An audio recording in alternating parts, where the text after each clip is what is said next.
All right, good morning, folks. We'll kick stuff off. How's everyone doing? Slight, I'm not very impressed with this crowd. Last session was more energetic. I think the coffee is wearing off, but we're close to lunch. uh, Middle room, in the middle of the conference.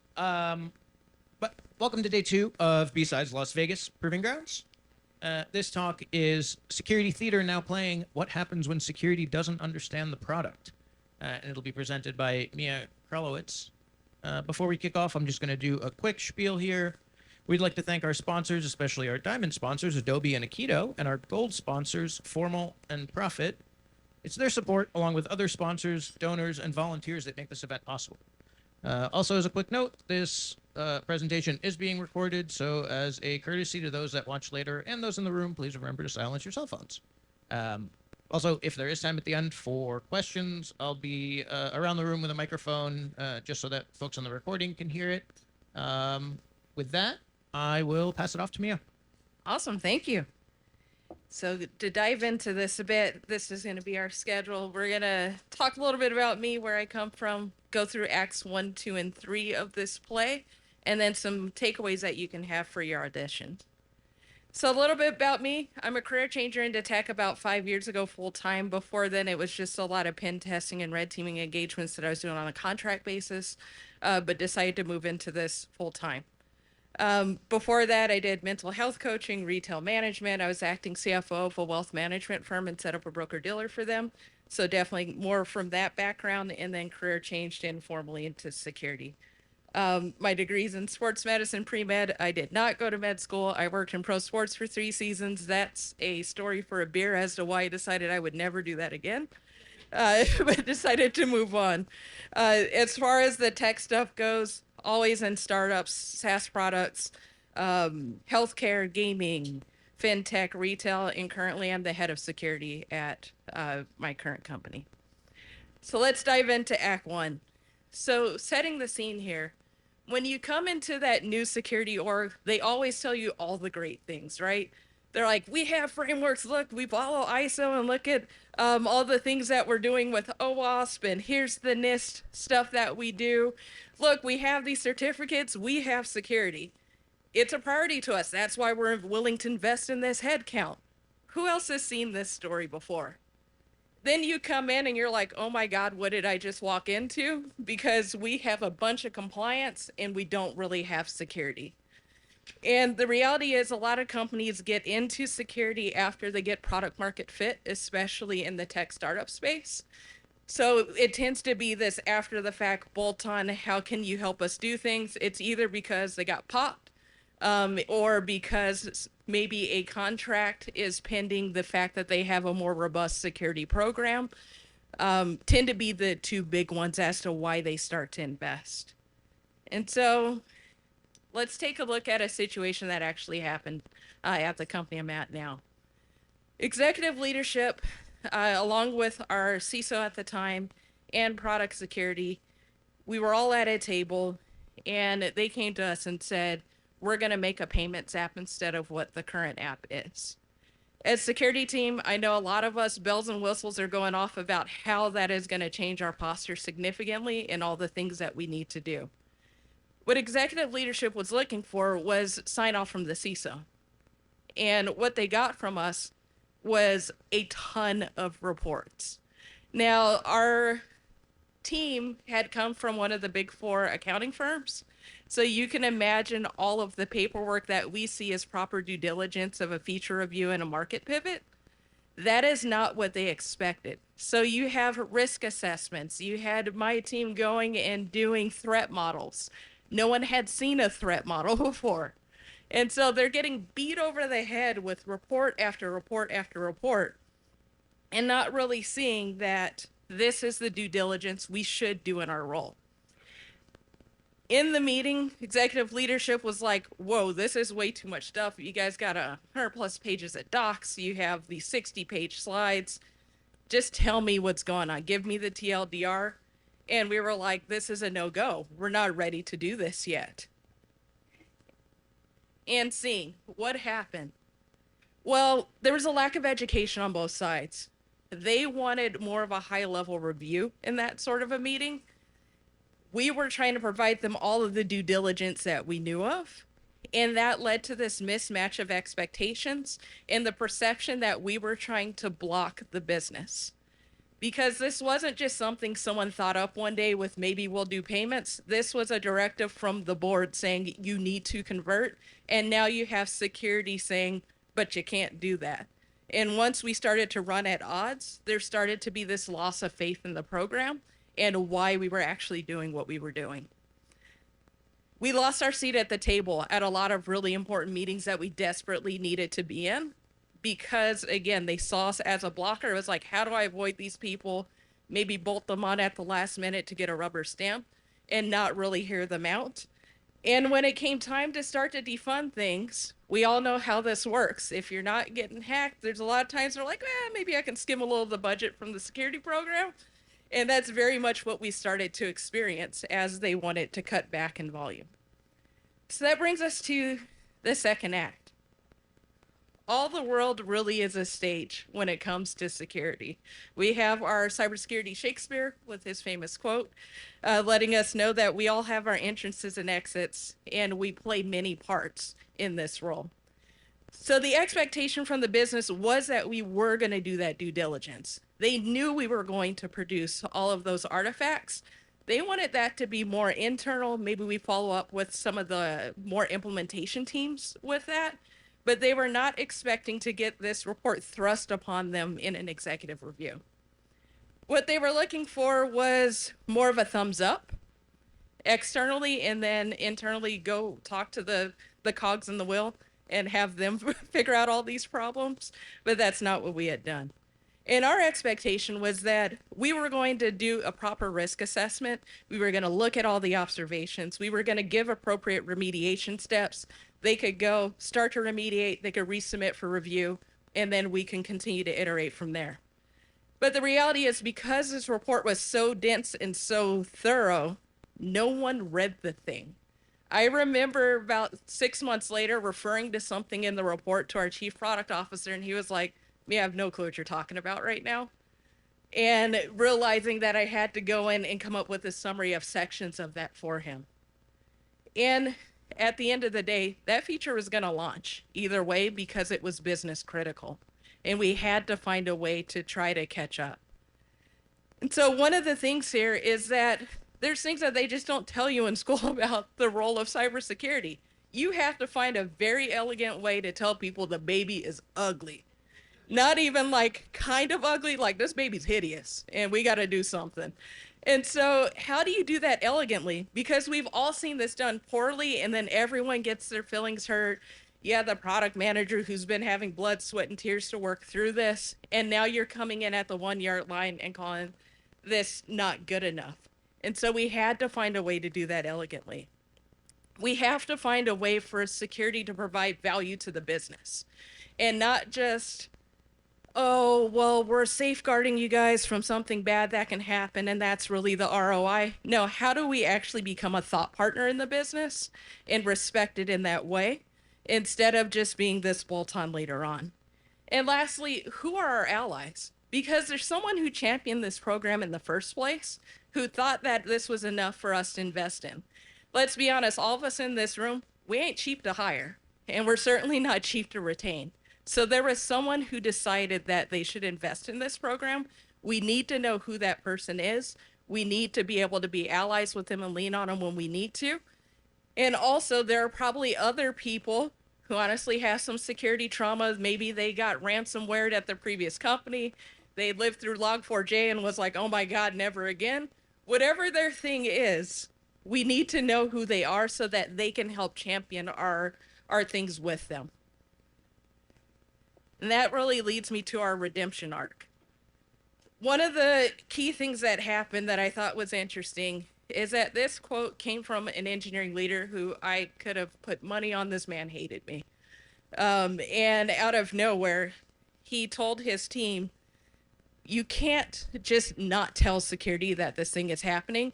We don't do that here. You're going to go to them and let them know that this is going on. And in that case, it was a new endpoint someone had stood up. We'll call it authentication that they put on there.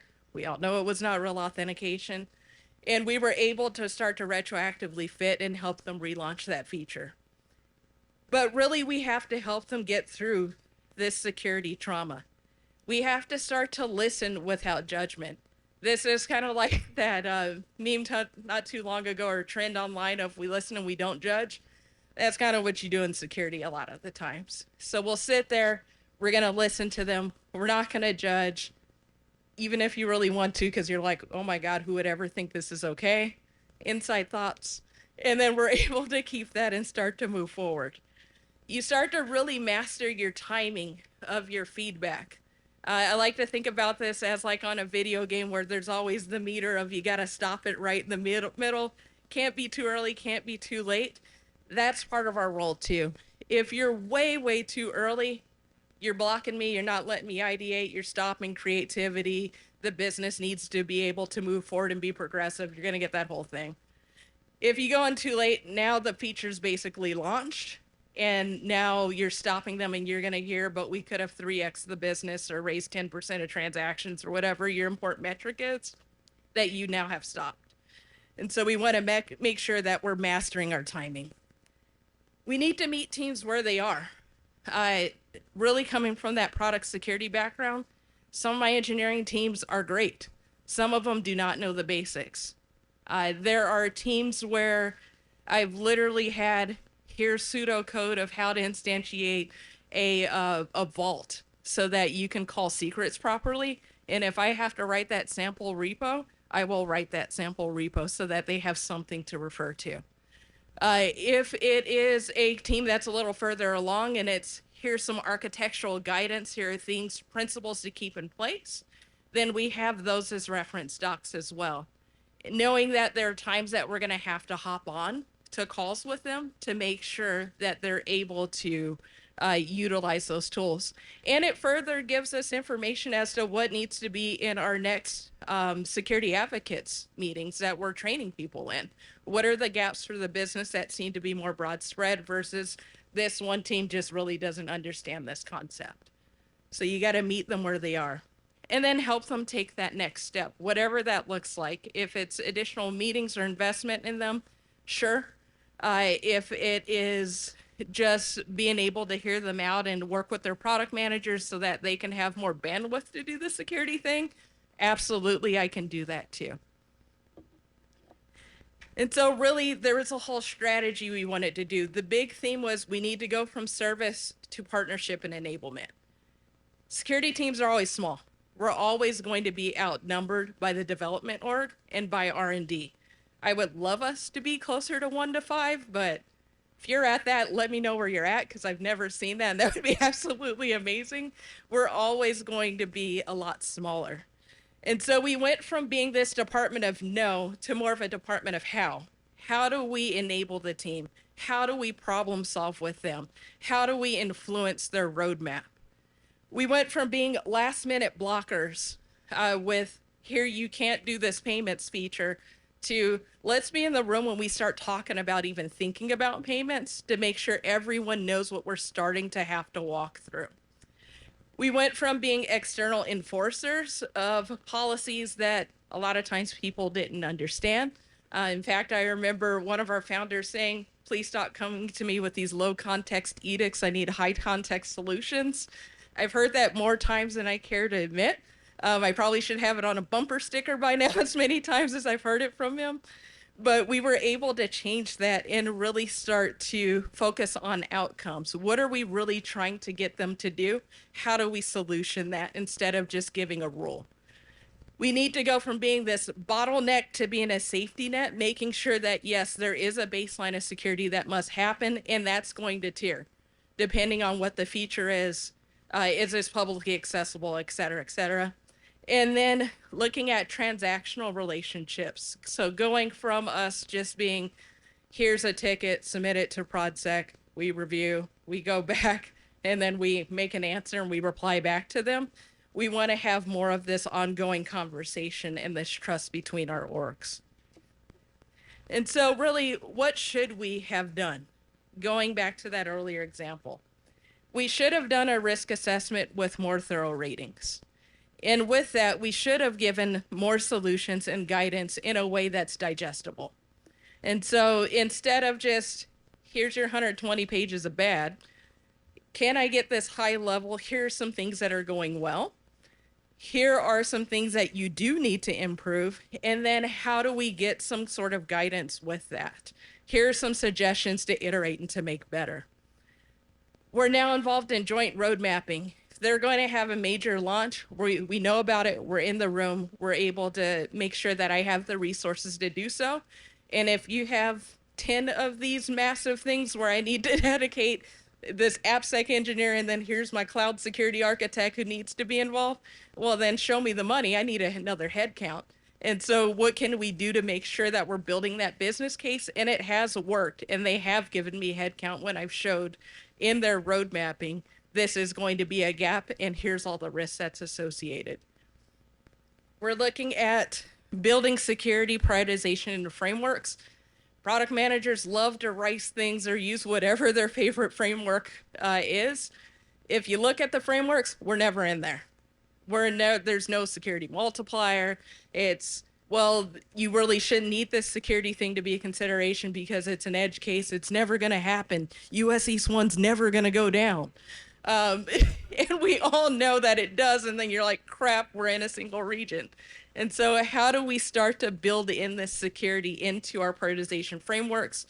One of the things that I negotiated in was a security multiplier depending on the risk that is associated to the business. Another one here is looking at more of that self-service guidance. So again, sometimes it's sample repos, sometimes it's SOPs, sometimes it's general documentation. One of the things here, honestly, that I've started to utilize is our product managers, because their security knowledge just isn't quite there yet, or their compliance knowledge isn't. Can I at least give them an initial look at general things we're going to ask about? Sometimes it's, all right, I do have a checklist of please keep these things in mind. For some of them that are a little bit more junior, that's not enough. Feed it into this system that I've set up. It'll start to flag certain things to you so that when we have that first conversation, we're starting off at a good starting point, and I'm not teaching you compliance for the first time. Here's what CCP is. Here's what Pipeta is. We want to be able to start from a really good foundation. We focus on a lot more storytelling, especially executives. Executives love their stories. They love analogies. That tends to be how they tend to grok things, at least when I talk to them. And so I always think about the fact that I could sit and tell my CEO that there's an IDOR vulnerability. Okay, he doesn't know what that is and he doesn't care.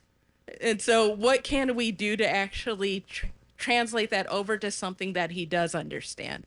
Here is what's going to happen. Here is how this is going to affect profit. And so starting to reframe things that way, or the classic, are we building a $10 million fence around a $10,000 house? How do you know? How do we translate that over? And that tends to be things that they can grok and they'll be able to walk away with. And then the last thing is shared tooling. Where I can, I want my security checks to go in through the tooling that the devs are seeing, so that there is no excuse for I didn't see it or I didn't log into your special widget. Nope, it went through CI/CD. You got your webhook that came through on this pull request that said that you made a mistake. Don't tell me you didn't see it. I know you saw it, it popped up right in your face. Let's make sure that we start to work through those. But our tooling internally has actually gotten so good that about a week ago, I started having our dev team say, hey, can we actually start to utilize your tooling? Because your inventory is better. The information is more live because of how we have it syncing.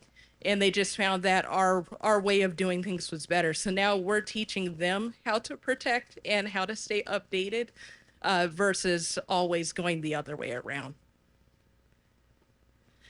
So a couple lessons from the film set. Security influence really comes from understanding the business and the product. And it takes a lot of time. It takes some humility. Sometimes there's some gut punches that we have to have along the way, and that's okay. And then we have early context that really enables this easy compliance, because security really isn't just one role to play. You're their therapist that's got to hear about the guy who said something mean to them 6 years ago and made them feel bad. And unfortunately, you're now the boogeyman who has to deal with that. You're the collaboration coordinator. You've got to pull in legal, and let me pull in this person from product, and let me pull in this person from R&D. You're going to be that.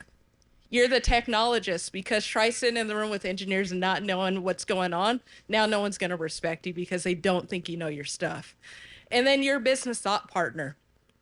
The other day I had one of our chief product officer reach out to me and say, hey, what do you think about this feature? And my concerns had nothing to do with security. It was just, I don't understand why we needed to do this right now with other 4 features that they were launching. And now they're starting to see us just as a thought partner and not just the security team. And so really stop the theater, learn the plot, stop being the NPC that they send on random side quests and you come back with 120-page reports. You need to be a part of the main party when you're going out on this adventure. So ask better questions. Try to understand why your business is doing what it's doing. Learn your product better than your product managers. That's a tough bar to clear, but if you can get close to being able to get to where they are, you can really start to pull them off the ledge with some of the crazy features that they may come up with. And then don't assume trust. You got to earn it. Because at the end of the day, most people don't resist change. They resist being changed. So if you can make it seem like we're ideating on this thing together, they tend to be willing to go along with you on that. And so our last thing, your audition starts here. Here's a couple key questions you can ask. What does this feature do? What is it supposed to do? Happy path. That we all know doesn't always happen, but happy path. What would this feature do? From there, we've got to look at what does this actually add to the business? What value does this bring to our profit? Is this helping our bottom line? Is this filling some sort of gap for us? What are the timelines that lets us know how much of this review we can do, how much we can enforce this change, or do we need to phone a friend and see what we can do to elongate the timelines? How could threat actors actually exploit this, and then what could go wrong? Worst case scenario, security, compliance, legally, insert other entity, but what could really go wrong? Thank you.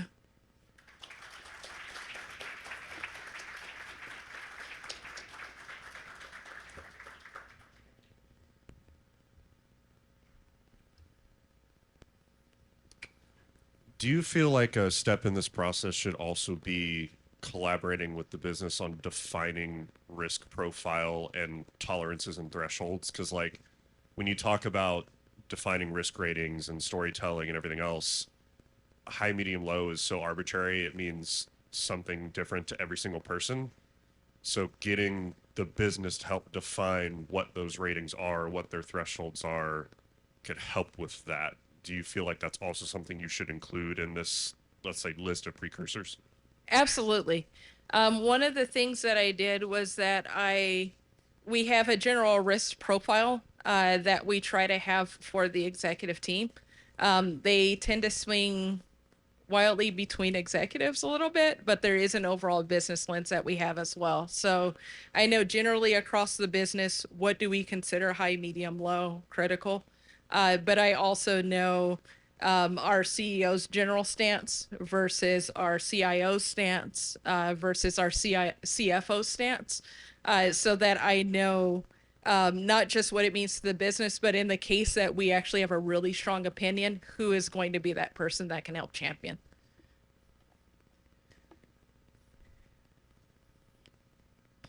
Hi, thank you for the presentation.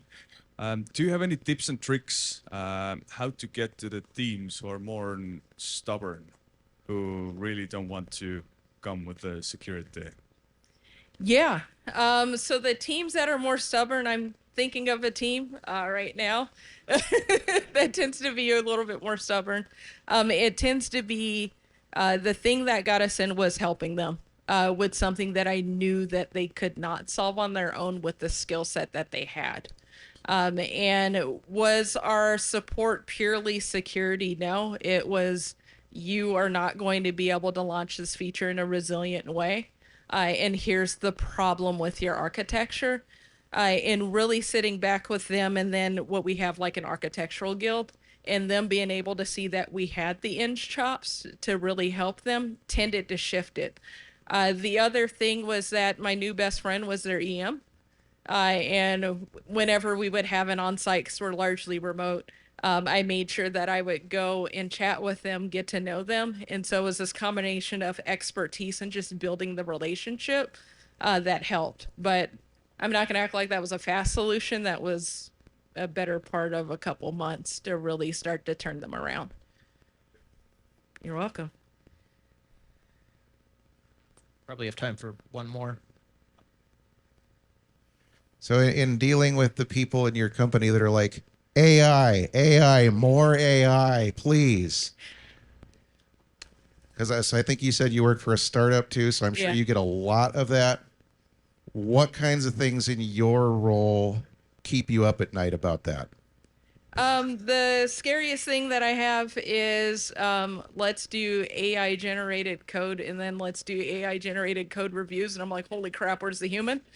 And so trying to work with the teams to figure out where is the human in the loop, because to me AI really has like three big components for our use case.